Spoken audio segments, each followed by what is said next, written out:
உலகெங்கிலும் வாழும்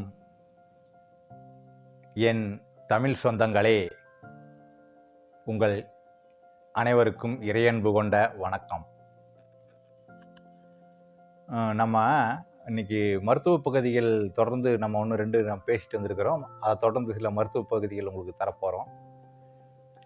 இந்த மருத்துவ பகுதிகளுக்குள்ள உள்ள போகிறதுக்கு முன்னாடி இந்த உடம்புனா என்னன்னு தெரிஞ்சுக்கோ. நீங்கள் முதல்ல வந்து இந்த உடம்புல என்னென்ன இருக்குது எல்லாத்துக்கும் தெரியும். கல்லீரல், மண்ணீரல், அதெல்லாம் ஏகப்பட்டது இருக்குது. கண் இருக்குது, மூக்கு இருக்குது, வாய் இருக்குது, காது இருக்குது, எல்லாத்துக்கும் எல்லாமே தெரியும். நான் அதெல்லாம் இது தப்பு சொல்லல. வந்து இந்த உடம்புக்கு என்ன தேவை, இந்த உடம்புல என்ன இல்லை, என்ன இருக்குது, இதுதாங்க விஷயம். என்னன்னு கேட்டீங்கன்னாக்கா, இந்த உடம்புல எல்லாமே இருக்குது, எல்லா நோயுமே இருக்குது. சரிங்களா? இந்த எல்லா நோயினும் உலகத்துல இன்னும் என்னென்ன நோய் கண்டுபிடிக்க போறாங்களோ அறிவியல் முறையில, அத்தனை நோய் இந்த உடம்புல இருக்குது. அப்ப இந்த அறிவியல் முறையில கண்டுபிடிக்கப்பட்ட நோய்களுக்கு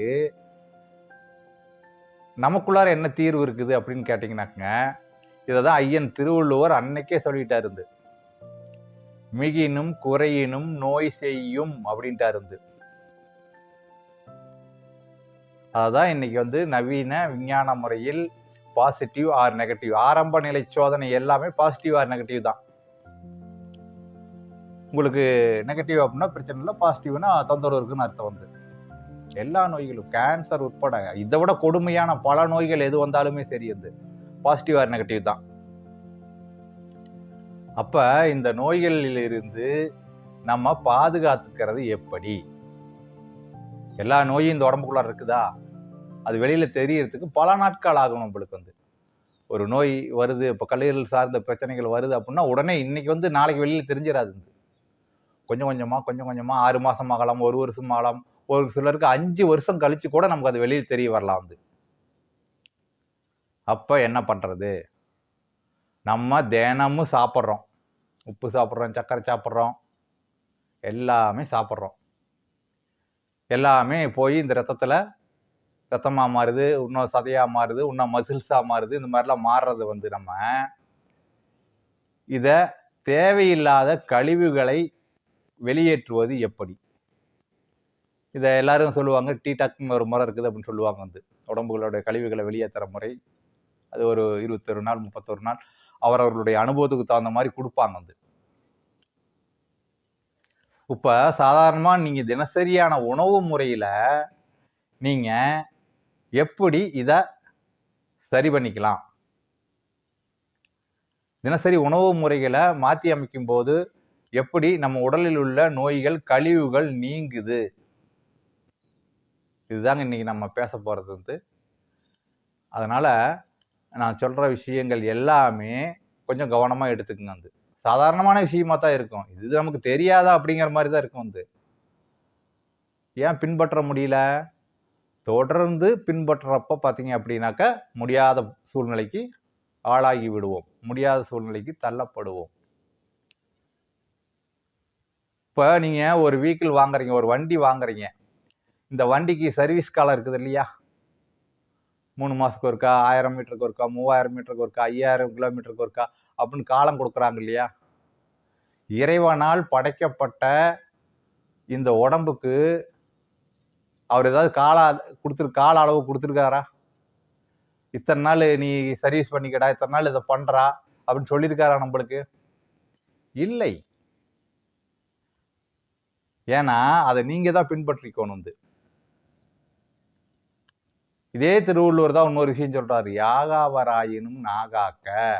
நீ யாரா இருந்தாலும் சரி, தப்பு இல்லை, நாக்க அவ்வளவுதான், நாகாக்க கட்டுப்படுத்திட்டீங்கன்னா போதும், அவ்வளவுதான் விஷயம். நோயே இல்லை. நமக்கு அங்க வடை போடும் போதே இங்க மணி அடிச்சிருது. ஒரு 2 வடை சாப்பிட்டு பார்த்தா எப்படி இருக்கும் அப்படின்னு மூக்கார் சொல்லிடுவார். இருந்து நல்ல வாசனை வருது, ஒரு 2 வடை சாப்பிட்றலாம் இன்னைக்கு. லட்டு பிடிச்சிட்டு இருக்கிறாங்க கல்யாண வீட்டில். ஒரு 2 லட்டு நம்ம சாப்பிட்றலாம். திங்கிறதுக்கு விட மாட்டேங்கிறாங்க. 6 லட்டே கண்ணில் கூட காட்ட மாட்டேங்கிறாங்க. அந்த லட்டே மறந்து போயிட மாட்டேங்குது நம்மளுக்கு. வருதுங்களா, சொல்லுதுங்களா மனசு? அப்போ நாக்கை கட்டுப்படுத்திக்கணும். இதெல்லாம் வேண்டான்னு சொல்ல, தின்னுங்கன்னு தான் சொல்கிறேன் எல்லாத்தையும். சாப்பிட்டுட்டு அவஸ்தைப்படுறது இந்த உடம்பு தான். அப்போ இந்த உடம்பை நீங்கள் எப்படி பாதுகாத்துக்கணும், தினசரி கழிவுகளை எப்படி வெளியேற்றுவது, அதுக்கு சில காய்கறி முறைகள், உணவு முறைகள், நம்ம ஒரு தண்ணீர் முறை ஒன்று தர்றோம். 2 வகையான தண்ணீர் முறை தர்றோம். அந்த நீர் பருகு முறை, அதை நீங்கள் பின்பற்றலாம். பின்பற்றிட்டு அதுக்கு தகுந்த மாதிரி நீங்கள் மருத்துவ முறைகளையும் பின்பற்றிக்கலாம். முதல் மருந்து சாப்பாடு தாங்க. இது எந்த விதமான மாற்றமும் கிடையாது. அந்த சாப்பாட்டை நம்ம எப்படி சாப்பிட்றோம்? நம்மளுக்கு தினமும் கொஞ்சம் கொஞ்சம் தான் தேவை. அந்த ஆர்கான்களுக்கெல்லாம், உள்ளுக்குள்ள இருக்கிற உறுப்புகளுக்கெல்லாம் கொஞ்சம் கொஞ்சம் தான் தேவை. அந்த கொஞ்சத்தை அதுக்கு தகுந்த மாதிரி தகுந்த கலோரியில கொடுத்துட்டா வேலை முடிச்சு, அவ்வளோதான். நிறைய பேர் நான் எடை போட்டு சாப்பிட்ற ஆளுங்கள் எல்லாம் பார்த்துருக்கேன். நிறையா பேர்த்த ஒருத்தர் 2 பேர்லாம் இல்லைங்க. காலைல இவ்வளோதான் சாப்பிடணும், அவ்வளோதான் சாப்பிடணும். அது ஒரு அளவு வச்சுக்குங்க சாப்பிட்றதுக்கு. அதனால் நீங்கள் சாப்பிடக்கூடிய உணவு முறைகள், பருகக்கூடிய நீர் முறைகள், இது பற்றியெல்லாம் நாம் விரிவாக பேசுவோம். எனவே இந்த நாகாக்கிறத பற்றி மறுபடியும் நாம் பேசுவோம். இந்த உடம்பில் இருக்கக்கூடிய கழிவுகள் வெளியேற்றுவது ரொம்ப விரிவாக பேச வேண்டிய விஷயம். சும்மா ஒரு 5 நிமிஷத்துலையோ 10 நிமிஷத்துலையோ பேசி முடிச்சுட்டு போயிட முடியாது. இதையே உங்களுக்கு ஒரு விஷயத்த சொன்னால் தெளிவாக சொல்லணும். அந்த அவசரமாக பார்க்கணும் அப்படிங்கிறவங்கெல்லாம் பார்த்தீங்கன்னாக்கா இதில் வர வேண்டாம். இதை நீங்கள் யாருமே பார்க்கவே வேண்டாம். இன்னைக்கு சாப்பிட்டதுனாக்கா நாளைக்கு எனக்கு சரியாயிரணும் அப்படிங்க யாருமே இந்த வீடியோக்குள்ளார வராதிங்க. வேண்டாம், பார்க்காதீங்க. அது உங்களுக்கு ஒத்து வராது. உங்களுக்கு எது சீக்கிரமாக இன்னைக்கு சாப்பிட்டா நாளைக்கு சரியாகுதோ அதை நீங்கள் பார்த்துக்குங்க. தினசரி இந்த உடம்பை பாதுகாத்துக்கணும், தினசரி இந்த உடம்பை ஆரோக்கியமாக வச்சுக்கணும் அப்படிங்கிறவங்க மட்டும் என்னை தொடர்பு கொள்ளுங்கள். முதல்ல வாட்ஸ்அப் காலில் எனக்கு வந்துடுங்க. வந்துட்டிங்கன்னா எனக்கு நேரம் இருக்கிறப்ப நானே உங்கள் லைனுக்கு நான் வருவேன். அப்படி இல்லைன்னா கால் பண்ணுங்கள். டைம் இருந்தால் நான் பேசுவேன், இல்லை உங்களுக்கு டைம் கொடுத்து நான் பேசுவேன். காலையில் ஒரு 9 மணிக்கு மேலே பேசுங்க. அதுக்கு முன்னாடி பேச வேண்டாம்.